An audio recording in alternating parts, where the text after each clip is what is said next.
Try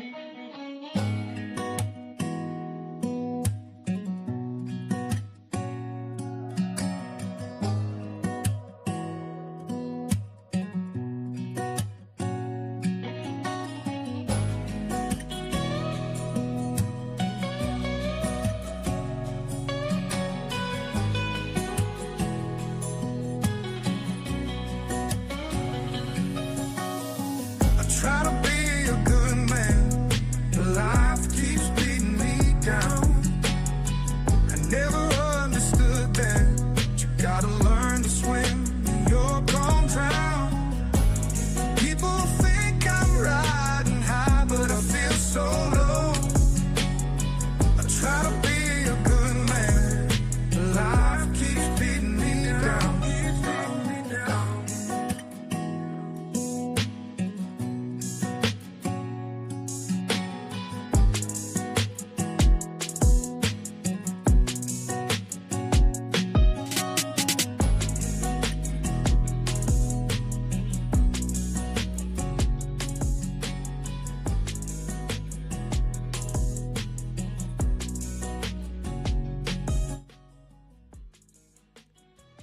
This reason, or this weekend, is the reason why I love college football, because I got all my picks wrong. We're going to start off with this. My picks went terrible. I mean, Baylor to LSU to Clemson to Bama FSU, all the way back to Ohio State and Texas.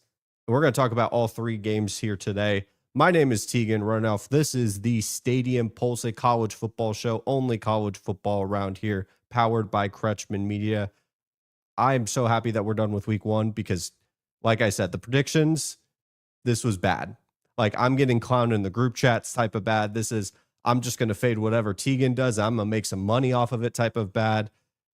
And it's why I love college football, because all of a sudden we can just use the preview magazines as, you know, fuel for some s'mores. Just go ahead and burn those preview magazines, because everything you thought you knew, all the predictions and hype that you built up in your head, it's gone.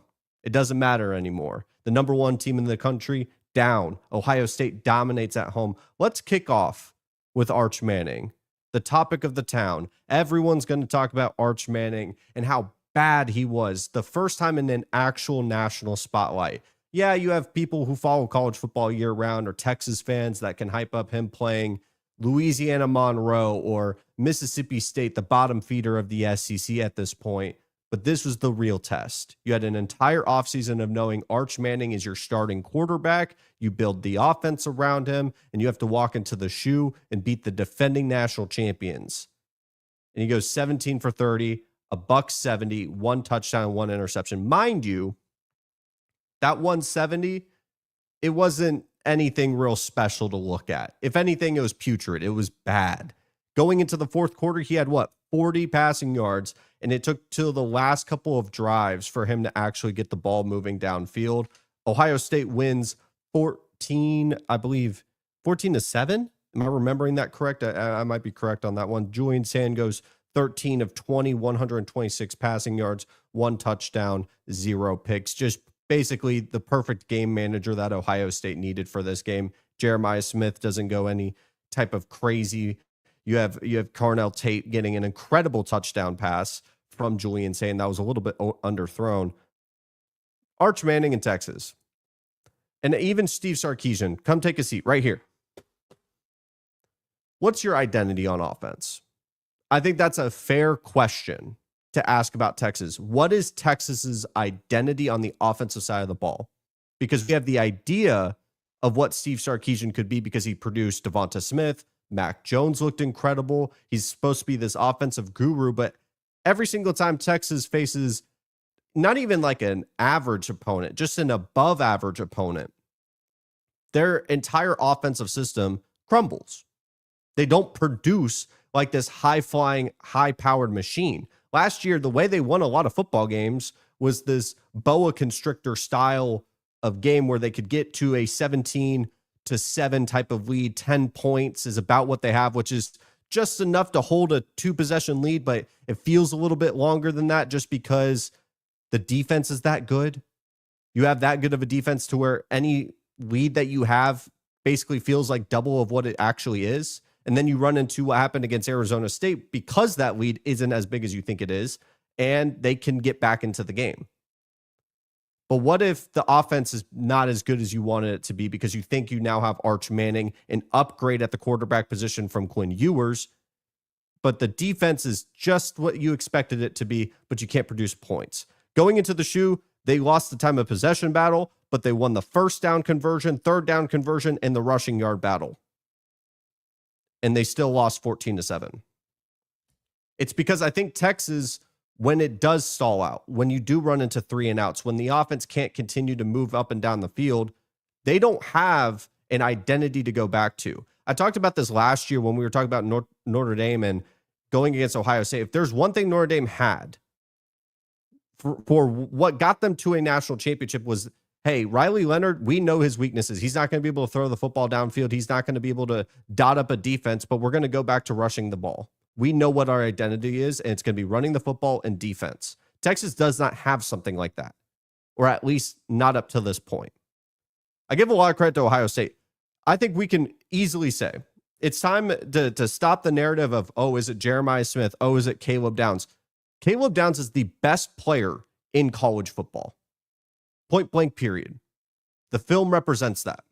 That's all I can say. Like, Jeremiah Smith, you're damn good. And he's the best wide receiver in college football. So, like, I'm literally comparing the 1 and the 2, but I don't think we have to do this 1A, 1B situation. I think Caleb Downs, since he was a freshman at Alabama, has been the guy on defense. He's been the truth.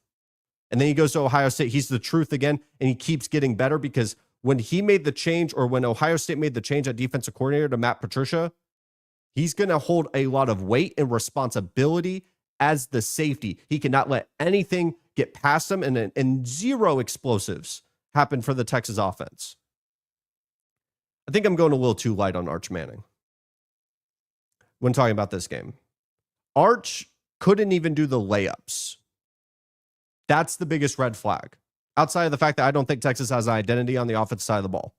And lucky for them, they have 3 cupcakes to tune up all these problems before they have to walk into the swamp and face off against DJ Lagway. A DJ Lagway that hopefully by then is not injured and he's fully healthy, ready to go.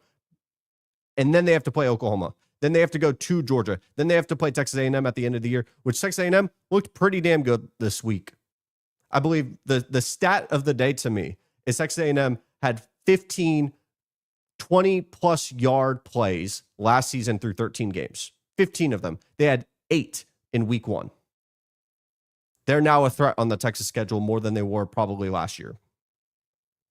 If you do not know what your identity is by the time you walk into the swamp, Texas is going to lose that football game. And they may be 2-2 or 3-2 walking into Red River. That's a problem. That's not an overreaction. That's stating the facts. I'm not trying to just bash on Texas and say the season's over, because Texas fans know it's not over. Arch Manning's going to have some good games to tune up and get better, but their ceiling may be limited if they do not know what they can fall back on and what they could potentially get their offense back and moving, especially knowing what's in front of them. Because teams now know Arch doesn't really handle pressure that well. If we can get in his face, he doesn't handle it. Like, we talked about Arch Manning as this mobile quarterback, but he's not a bruiser like a Tim Tebow, a Cam Newton, and he's not elusive like a Lenore Sellers. He can move a little bit, he can create, but he's not this A-plus athlete that can just break a game with his legs. And Ohio State knew that. I give a lot of credit to Julian Sayin before we wrap up and move on to the Bama game. Julian Sayin, I still think there is a road for him to get better, and thank goodness he plays the Ohio State schedule that he does, because by the time they play like Penn State and Michigan, he's going to have a ton of opportunities to get better and feel like he's playing in the flow of the offense. It's a tough matchup against Texas. Texas has a very good defense. At the end of the day, this was a 14-7 matchup. This felt like 2 heavyweight fights between 2 coaches that didn't want to make the first mistake and take the first blow. And Julian Sayin played on time. He was the better quarterback than Arch Manning. You saw more commercials of Arch Manning, and yet Julian Sayin was the better quarterback. And I saw him on no commercials because he was probably grinding the tape. Man, I got to talk about Alabama. We have to talk about Alabama. Alabama, I'm the most concerned about leaving week one. Out of all the big time games that the losers of these games, Alabama's the one I'm most concerned about. Tommy Castellanos, he stood on business. That's the only way we can put it. He stood on business. He said, Nick Saban not here. They're not going to be able to stop me. Guess what? Nick Saban's not there, and they couldn't stop him. What concerns me the most about Alabama is they lost the same way that they did against Vanderbilt, the same way they did against Oklahoma, and the same way that they did against Michigan. This is a soft football program right now. That edge that Alabama had, that physical edge, that fear. I think of Manti Te'o talking about when they left that locker room going on the 2013 national championship, there was a fear instilled in that Notre Dame program when Alabama walked out. That's gone. That's not there. Because I saw a clip, and shout out to the Film Guide Network and all the things that they post on Twitter, of Bray Hubbard just jogging, going on a little Sunday stroll, like nothing matters, watching a running back for Florida State run down the sideline. He would not touch the field for the rest of the game if a guy like Nick Saban was leading the charge. That was putrid. That was pathetic. Florida State knew as soon as they were able to get 4 yards every single time they touched the football, and they were able to get push on this soft front seven, this talented front seven, they ran for 230 rushing yards. They didn't penalize themselves. They had only about 4, and Alabama had 8. Penalties and not being able to stop the run, that's how you beat Alabama, because they'll beat themselves apparently. They'll just let you walk on by. Hey, go score a touchdown. I'll see you at the end of the game. Alabama does not have a talent issue. They have an effort issue. And at that point, I look at the head coach, Kalen DeBoer. The seat's getting warm. The seat's getting warm for Kalen DeBoer. Like I said, this is the team I'm most concerned about leaving week one. We'll talk about Florida State because Florida State deserves a lot of props. A lot of people want to get fixated on what Alabama is after this game, and rightfully so. But not enough credit is being given to what Florida State's become. But we'll talk about Kalen DeBoer real quick. Kalen DeBoer was a coach that I gave a lot of grace, and many people in the media gave a ton of grace, because this is a program that you're giving away, you're moving past the Nick Saban era. A Nick Saban era that at the tail end, you felt like this was a team that was poisoned by the hype of what their predecessors had done. And you felt like when the change of guard happened and you bring in Kalen DeBoer, at the time that it did happen, he couldn't really imprint his thumb into the program. And so some of those instances with Vanderbilt, Michigan, Oklahoma last year, you felt like at the offseason, at the turn, knowing that no one or damn near barely anybody left the program, that he was going to be tougher. This program was going to be tougher. And then you get to week one. Now, this could easily be a situation that we get to the end of the season. Florida State's top 10 team in the country. We thought that Florida State somehow was better than we thought. Alabama walked into a hornet's nest with Danny Cannell and everyone hyping up Florida State and bashing on Alabama for what they did. This was payback, by the way. I just clicked this in my brain. This was payback for the college football playoff scenario. Florida State going undefeated, didn't even get into the college football playoff. And Tommy Castellanos, I have so much love for Mike Norvell for what he did, because he proved me wrong. He proved everybody wrong. Tommy Castellanos did the same exact thing. This is the pendulum swing of the transfer portal. One season, you could have a DJU, a putrid 2-10 season. The pendulum swings the other way, and you look like this. That is a crazy culture shift. You don't see this happen. You don't. Now, I hope that they can learn their lesson. Say they go 9-3, 10-2, whatever Florida State becomes, and hopefully it's successful, that Mike Norvell can go into that next offseason and say, we need to build from the traditional routes of high school. Because if they consistently keep going by this transfer portal route, what's to say they can't go 2-10 next year? I hope that he can evolve as a head coach, because I think that's the art of a elite head coach to an average guy, just another coach. A lot of guys can bring in talent. Not a lot of coaches can adapt. The best ones do. Tommy Castellanos is kicking off his Heisman campaign after this. That's the truth. Tommy football, damn it if that's not good. That's so good. He looks like Kyler Murray. He moves around with such quickness. The pairing with him with Gus Malzahn and Tommy, it just works so well. This was a masterclass in play design. Like I said, I fully expected Gus Malzahn to throw the kitchen sink at Alabama. And I said the communication on the Alabama defense was going to be what makes or breaks them. And I thought because they had the entire offseason, because those games happened last year, that they would actually learn and get better and put some effort in the front seven. And that didn't happen. Down goes Alabama. Alabama loses week 1. Does this mean that they're not a national title contender? That's debatable. I mean, they have the talent to do it. Ty Simpson did not look good under pressure. I don't really put much of the blame on him when you know anytime you punt the ball, it's going to be a 6-minute drive from Florida State because you can't stop the front seven and you can't stop beating yourselves. Just dumb penalties. I think of Damani Jackson with a late hit. Penalties like that will make you pull out your hair if you're a head coach. You have to be better. Before we get to the last 2 games, because I'm going to throw in Baylor and Auburn. I was at that game. I want to speak to that one a little bit. This is the Stadium Pulse. I'm going to take about 15 seconds of your time. It would mean the world if you like, sub, comment, anything across the board. Because if you like college football, you found the right place because we're going to only talk about college football around here. We got Virginia Tech and South Carolina on my screen.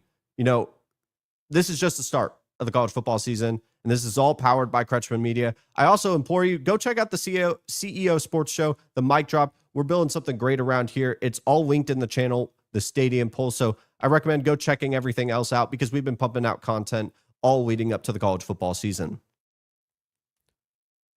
Before we get to the meat and potatoes of the night when we talk about Clemson and LSU, I got to make you eat your vegetables. Let's talk about Baylor and Auburn. I was at this football game. I'd give it about a 3 out of 5 for Baylor's home environment. Underrated for Big 12 standards. And that's not a slight at the Big 12. It's just, I don't want to compare apples to oranges when you're saying McLean Stadium versus Kyle Field, Tiger Stadium, and all those other things. Baylor's pretty interesting layout, by the way. You have I-35 going right next to the stadium and not next to the campus. It's a real pain to park there. Very good Gatorade for what it's worth. I didn't have any food at the stadium for the most part, but let's talk about the actual game. Jackson Arnold running for, I believe, over 130 rushing yards. Didn't pass the ball much. Auburn being able to just push every single time. The theme of week 1 is if you're able to run the football, you're going to win the football game. Or if you can't stop the run, you're going to lose the football game. Auburn looked the part. That's the best way I could put it. Auburn looked like they were the more talented team than Baylor. And that's why I think they won this football game. I didn't see anything new from Jackson Arnold because he's ran for over 130 rushing yards before. He did it against Alabama. And he didn't even have to run or pass for 100 yards against Alabama and won that football game. Now, the difference between the two against Baylor and against Alabama is at least Baylor was putting up some life on the offensive side of the ball. And so he had that pressure to actually throw the football or actually move the football down the field. And he was able to do that. And it goes to the point of late in the fourth quarter, you know, Hugh Freeze, they're up, I believe, 7. They're deep into territory. They could easily kick a field goal here. And it was about 4th and 2, 4th and 3, if I'm remembering correctly. And instead of taking the 2-possession lead, or what I'd assume would be the 2-possession lead if they hit the field goal, they go for it. And that's a sign that the coaching staff knew we could get 3 yards whenever we want. And they probably knew that since the first quarter. And if you know that, the game's over. That was one of the most putrid rushing defenses I've seen in a long time from Baylor. Dave Aranda either punt that film into oblivion or use that as coaching tape for the rest of the year of you cannot let that happen again. Because Sawyer Robertson played just fine enough. Bryson Washington couldn't really get the ball moving, running the ball. There was one 55-yard run that was taken back due to a holding penalty. And there was a lot of holding penalties against Baylor because the athleticism that Auburn's front seven was providing was clearly overwhelming them.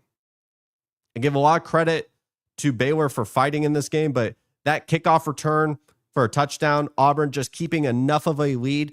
I'm going to be cautiously optimistic about Auburn. We'll talk about them a little bit going into Tuesday and Thursday this week, by the way. Schedules down here. We're going to be live 3 times every single week.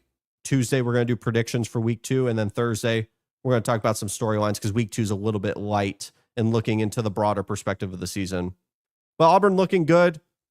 They were the one team that I thought could probably blow out Baylor.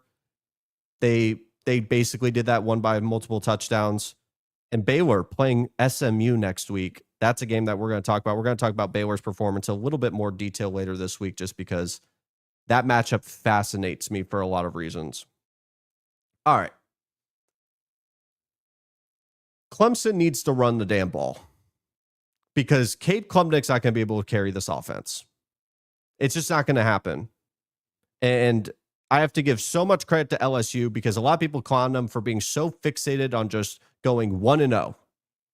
We're going to wear 1-0 shirts. We're going to put Clemson all over our program. We're going to practice. It's all about Clemson, Clemson, Clemson. And LSU, they're going to just be focused on that. And that's it. And so many people talked about the narrative that they were going to be this team that, because it's such a pressurized system, and by the time they get to Clemson and something goes wrong, they're not going to be able to bounce back, and the energy is going to be taken out of this team. They're going to be on the road in the fake Death Valley, and they did get punched in the face. And they won the football game. Garrett Nussmeier looked fantastic. LSU, like this, let me give some context here. If you don't follow my TikTok, and I've posted on my Twitter multiple times, my preseason rankings. This was my number 1 team in the country versus number 5 team in the country. To me, this was the biggest game of the weekend in my eyes. And I think Clemson and LSU, I don't feel any differently after this game. Let me explain why. With Clemson, I'm not as worried about them long term. This obviously sucks losing at home to LSU. They're going to have an ACC schedule to fix all the problems that they have. If they could fix this rushing attack, the talent on the defense is good enough. The quarterback, I think, Cade Klubnik, clearly has an issue in terms of stepping up to the plate when they're not playing ACC opponents. And that's become a trend at this point with Clemson. LSU, the defense looks incredible. It looks like Harold Perkins has finally found his spot in the star position. The secondary looks incredible. The front 7 was overwhelming what we thought was a great offensive line with Clemson. Blake Baker just putting on a clinic in terms of play design and blitzes and just confusing the opponent. I love this LSU defense, and they're going to be a problem for the rest of the year. It's unfortunate for LSU that they have to go play an SEC schedule, and they could still go 9-3, 10-2, and be one of the best teams in the country. I mean, we saw Ohio State lose 2 games last year, still making it into the playoff. It's just about getting hot at the right time, something we'll talk about on Thursday. Clemson has to find a way to beat these teams that are either at their weight class or above them. Because there's a lot of programs that can match up with Clemson's talent eye for eye, but they have the depth to replenish types of injuries. Clemson doesn't have that ability to replenish that. If a guy goes down, it hurts them more than other teams. And they have to now break that trend.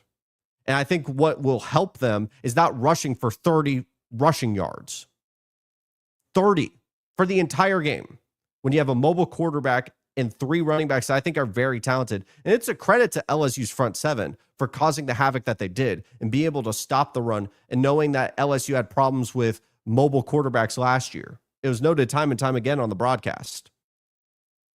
But Clemson, if they want to be a national title contender, they need a counterpunch of something. It can't just be throwing the football to Wesco. Obviously, Williams was hurt for this game. That was painful. And all the other wide receivers on this team. They need a counterpunch. And Phil Maffa was a great guy for that. He was a physical running back. He could be the crutch that they could fall back to when things were stalling out in the passing attack. But if they don't have a rushing attack, all of a sudden you start to look at Florida State. You start to look at Miami, who will Steve play tonight. And you begin to wonder, maybe they're closer to those teams than we thought. LSU, I'm so excited to see for the rest of the year. They were a team that I probably was going to have in my SEC title game. And as we got closer to the season, many people that make predictions and talk in front of a camera and in front of a microphone, a bad habit that I get into is I have a take at the beginning of the summer and it just stews, and then the overthinking begins, and it continues and it continues and it continues. You begin to wonder, is it a completely different take at this point? And I originally thought LSU was going to be a national title contender. I still had them as a national title contender, but I brought them down to like 5. Probably should have been at 3. I did have them in front of Texas, though. I got a lot of pushback on that. What is an overreaction for this weekend? Because I want to hear, if you have one, I want to react to some. If you're seeing this a couple of days after, obviously we have Virginia Tech and South Carolina on. If you're watching this at halftime, leave a like. It'd be much appreciated. Any love for the algorithm is truly, truly appreciated around here. We're going to have some overreactions to react to on Tuesday. I have some of my own, some around Alabama, definitely some around Texas and what they could look like for the rest of the season. Definitely one around Arch Manning. What do you think is going to happen with Bill Belichick as well? We're going to react to TCU in North Carolina. Gio Lopez, his first start. We're going to react to Miami and Notre Dame today. That game's going to be fantastic. And who knows? From right now, from what I could see, it's 7-2 with South Carolina and Virginia Tech. There was a safety that happened that I just missed because I'm so dedicated to making this show as best as possible. But with that in mind, guys, thank you so much for watching today's show. This is the Stadium Pulse. My name is Tegan Randolph. This is a college football show through and through. You see the title right here. Let me get it right there. It's just college football around here. I'm not going to talk about NBA, NHL, MLB, although I could talk about that, Go Stros. We're only going to talk about college football around here. And I'm going to try not to overreact to Marcel Reed's 4-touchdown game, by the way. If you did not know, I got A&M in my background. I'll be as unbiased as possible, but they looked really good. They looked really damn good. I'll wrap up the show here. Thank you so much for watching. I hope you guys have a fantastic rest of your day, and I will see you Tuesday afternoon when we break down week 2, some of the remaining games from week 1. We'll make some predictions as week 2 is a little bit lighter. Oklahoma, Michigan, we'll break down that game, make a full-fledged prediction, but I will see you guys next time.